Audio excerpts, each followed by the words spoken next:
A live look at the U.S. Capitol as lawmakers make their return back to Washington, D.C. But one Georgia representative is leaving with her bags already packed. Today, Congresswoman Marjorie Taylor Greene's last day in office. She announces she's going to be stepping down. That happened last November after a dramatic fallout with President Trump during that time. And she says that she and her family received threats as well. Candidates hoping to replace Congresswoman Greene could start qualifying for the special election as soon as this week. So the vote is expected sometime between now and mid-March. 11 Alive's Doug Richards has talked with some of the hopefuls about replacing Greene. A year ago this month, State Senator Colton Moore was physically stopped by doorkeepers and state troopers from entering the House chamber during a joint session of the legislature.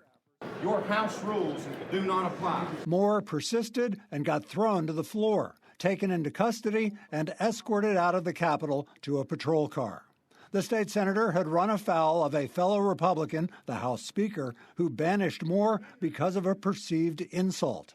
Now, Moore wants to replace Marjorie Taylor Greene in Congress. I've been thrown on the ground physically for defending constitutional rights.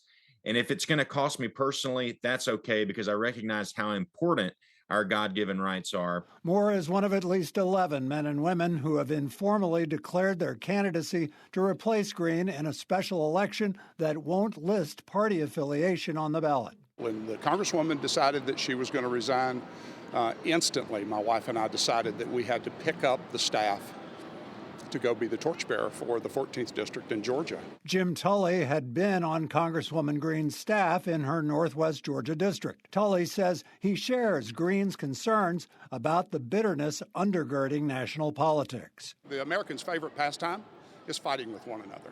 It's about time that we have faith, foundation, and family back in our lifestyles. The temperature is certainly hot. In Northwest Georgia, we certainly believe that it's not about red and blue party identification anymore. We certainly believe it's a battle of good and evil. And that's obviously created a lot of very hot tensions. The Georgia Secretary of State's office says it will cost each candidate $5,200 to qualify for the special election. Tully thinks that sticker shock may narrow the field a bit. Doug Richards, 11 Alive News. Doug, thank you so much. And ahead at 4:30, Faith Jesse and Zach Merchant are in Greene's district in Rome. They'll break down what led to her decision to step down.